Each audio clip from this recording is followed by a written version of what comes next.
മോക്ഷം കിട്ടാൻ എളുപ്പം ഒരു മാർഗം ഇപ്പൊ അത് പറയാൻ പറ്റും. ഓ, എളുപ്പത്തിൽ മോക്ഷം കിട്ടാൻ എളുപ്പത്തിൽ മോക്ഷം കിട്ടാൻ ദൈവത്തെ കണ്ടുമുട്ടാം.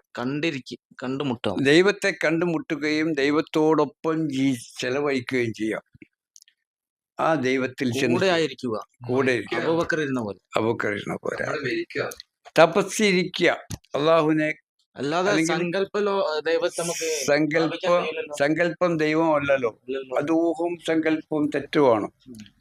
ദൈവത്തെ, യാഥാർത്ഥമായ ദൈവത്തെ കണ്ടുമുട്ടി, ദൈവികമായവനെ കണ്ടുമുട്ടി എന്താ സംഭവിക്കണം അവിടെ?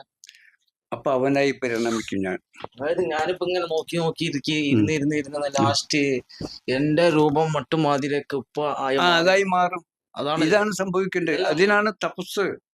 ശിഷ്യന്മാര് മുഴുവൻ തപസ്സിരിക്കുന്നത് അവർ ദൈവത്തെ കണ്ട്, അവരെ ഗുരുവായ ദൈവമായ ഗുരുവിനെ കണ്ട് ഗരിക്കല. ഞാനും അങ്ങനെ തന്നെ. എൻ്റെ ഗുരു മറിഞ്ഞപ്പോ എൻ്റെ ഏകാന്തവാസത്തിൽ ഞാൻ ഗുരുവെ കണ്ടുകൊണ്ട് അതുപോലെ കണ്ടുകൊണ്ടിരിക്കലായിരുന്നു. ഇതാണ് എൻ്റെ പണി. വേറെ അറിവിലൊക്കൊന്നും പോകല്ല, ഓട്ടോമാറ്റിക്കായിട്ട് അറിവിൽ പോകും. അവിടുന്ന് ഓട്ടോമാറ്റിക്കലി ഞാൻ അറിവിലല്ല പോണേ, ഗുരുവെ കണ്ടുകൊണ്ടിരിക്കൽ മാത്രം എൻ്റെ പണി. പക്ഷെ ഓട്ടോമാറ്റിക്കായിട്ട് ഓരോ വിഷയത്തിലേക്ക് മനസ്സ് സഞ്ചരിച്ചു വരും.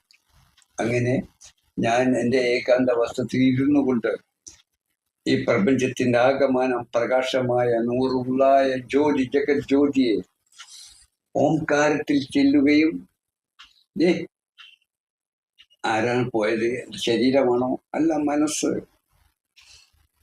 റൂമിൽ തന്നെ ആള്. ശരീരം റൂമിൽ തന്നെ ജഡം. പക്ഷെ മനസ്സ് ശരീരം വിട്ടുപോയി. ഇതിനാണ് മറ്റൊരു വേറൊരു കഥ ആക്കി വിടുന്നത്. അതെ അതെ, ശരീരം വിട്ടുപോകാൻ അത് ഈ പോക്കല്ലേ? അത് ഈ പോക്കാണ്. അങ്ങനെ ഞാൻ ഈ ശരീരം വിട്ടുപോയി ആ ജ്യോതിയിൽ ചെന്ന് ആ ജ്യോതിയും ആകാശപൂർവ്വ പ്രകാശമായ അള്ളാഹു നൂറുള്ള ഓംകാരം അതിൽ ചെന്ന് ചേരുകയും ആ പ്രകാശമായ ഞാൻ പ്രസരിച്ച് വികസിച്ച് വ്യാപിച്ച് രൂപാന്തരപ്പെട്ട് ശരീരം വേറെ, മനസ്സ് വേറെ. മനസ്സ് പോയി എല്ലാത്തിനുള്ളിലേക്ക് വിട്ട് മനസ്സിൽ പ്രപഞ്ചത്തിന്റെ ആകമാനം ഊർജം ഉൾക്കൊണ്ടിരിക്കുന്ന പ്രകാശം ജ്യോതി നൂറുള്ളയിൽ ചെന്ന് ചേർന്ന്, അതാണ് ദൈവ മനസ്സാണത് ആദ്യം ദൃശ്യമായ. ആ മനസ്സിൽ ചെന്ന് ചേർന്ന് ഇത് ഈ മനസ്സ്, പിന്നെ അതാണ് ഇവിടെ ഇല്ല. അതാണ് അനമീനൂരില്ലാഹി റസൂല പറഞ്ഞ. ഞാൻ പറഞ്ഞു ഇവിടെ കിടക്കുന്ന ശരീരം ഇല്ലെങ്കിൽ ആ മനസ്സ് പ്രവർത്തിക്കുവോ? ഇല്ല.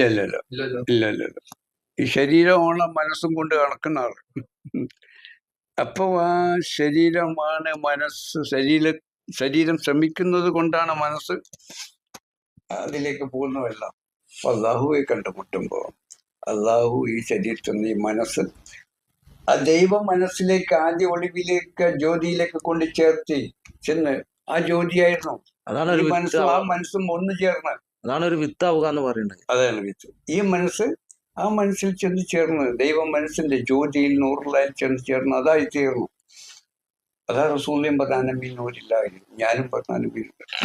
ആ മനസ്സായ ഞാൻ, ആ പ്രകാശമായ ഞാൻ, പ്രകാശ മനസ്സായ ഞാൻ പ്രസരിച്ച് വികസിച്ച് വ്യാപിച്ച് എൻ്റെ വിശേഷ ഗുണങ്ങളെല്ലാം പ്രാവർത്തികമാക്കാൻ വേണ്ടി രൂപാന്തരപ്പെട്ട്, അതിനെ ഉപനിഷത്താർത്ഥ നരീശ്വരനായ ശിവനെന്നും അറബിയിൽ അഷ്ഹദു അൻ ലാ ഇലാഹ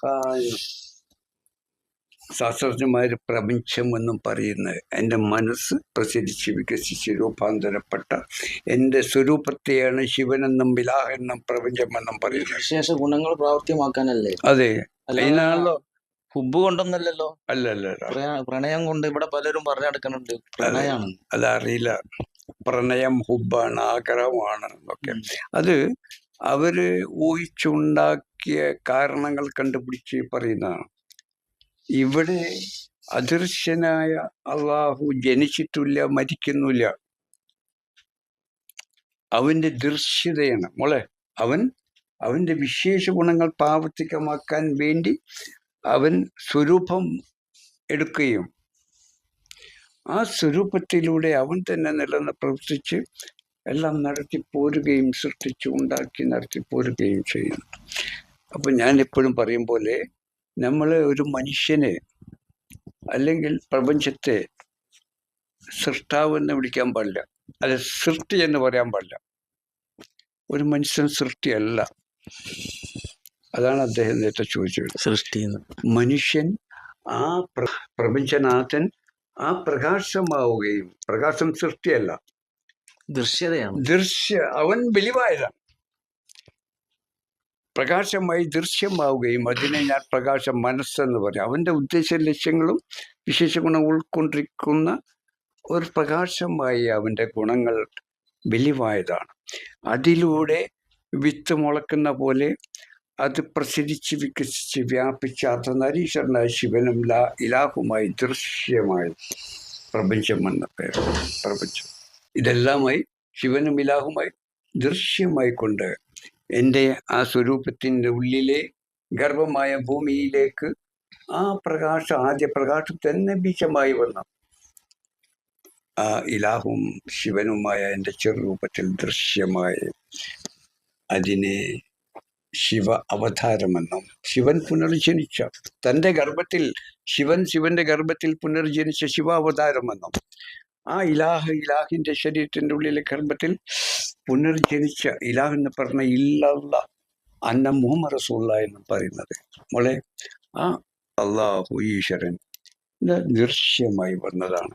അല്ലാതെ ഇത് വേറെ സൃഷ്ടിയല്ല. അവൻ തന്നെ വെളിവായി വന്നതാണ്. ഞാനോ നിങ്ങളെ ഞാൻ സൃഷ്ടിച്ചതല്ല. സൃഷ്ടിയില്ല. സൃഷ്ടിയുണ്ട്.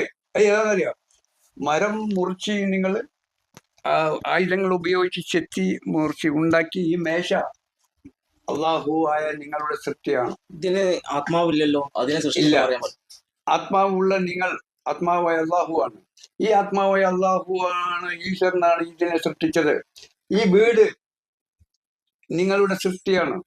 ഈ മേശ, ഈ വസ്തുക്കൾ ഒക്കെ നിങ്ങളുടെ ആത്മാവുള്ളതിനെ സൃഷ്ടി എന്ന് പറയാൻ പറ്റില്ല. ഇല്ല, അള്ളാഹു ആത്മാവ് ഉള്ളതിനെ സൃഷ്ടി എന്ന് പറയാൻ പറ്റില്ല. ഇതിനെ സൃഷ്ടി എന്ന് പറയാം. അതിനെ സൃഷ്ടി അത് സ്വന്തമായിട്ട് പ്രവർത്തിക്കണില്ലല്ലോ. ഇല്ല, സ്വന്തമായി പ്രവർത്തിക്കുന്നില്ല.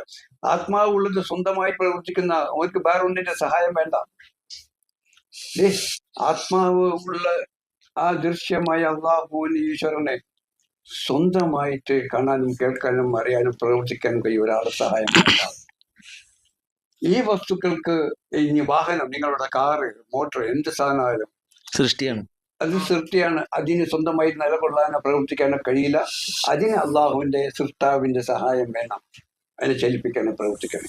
അപ്പൊ സൃഷ്ടി എന്നത് വന്നിട്ട് ഈ സാധനം, അതാ അവർ ചോദിച്ച നേരത്തെ സൃഷ്ടിയും സൃഷ്ടാവും എന്ന് പറഞ്ഞു. അവർക്ക് ഇങ്ങനെ പ്രശ്നമുണ്ട്, സൃഷ്ടി മരിക്കുമെന്നൊക്കെ ചോദിക്കും. അപ്പൊ അവര് സൃഷ്ടി ഇവിടെ നിക്കണതായിട്ട് കാണാത്തതുകൊണ്ടല്ലേ. സൃഷ്ടി ഇത് നശിക്കും, ചെതില് പിടിച്ച് വസിക്കും, തുരുമ്പ് പിടിച്ചില്ല. ഇത് സൃഷ്ടിയാണെന്ന് അവര് പറയണത്. ഇതിനെ അവര് കുറെ കഴിയുമ്പോൾ യാഥാർത്ഥമായിട്ട് അറിയില്ല, പോണതുകൊണ്ടാ, കാണാത്തതുണ്ട്. ആ ആത്മാവാണ് ഇത് സൃഷ്ടിച്ചതും ആത്മാവ് നില പ്രവേശിച്ച് നിലനിന്ന് പ്രവർത്തിച്ച് പോരുന്ന ഗുണങ്ങളാണ്, ആത്മാവായ ദൈവത്തിന്റെ ഗുണങ്ങളാണ് ഇതിലെ പ്രവർത്തിച്ചു കൊണ്ടിരിക്കുന്നതെന്നും അറിയാതെ ഇതൊരു വസ്തുവായി കാണുന്നവർ, അള്ളാഹുവിനെ കാണാനോ അറിയാനൊക്കെ ഇല്ല, വസ്തുക്കളാണ് ഇതെല്ലാം എന്ന കാഴ്ചയല്ല, ഒന്നും പറയാൻ കഴിയില്ല അവരോട്.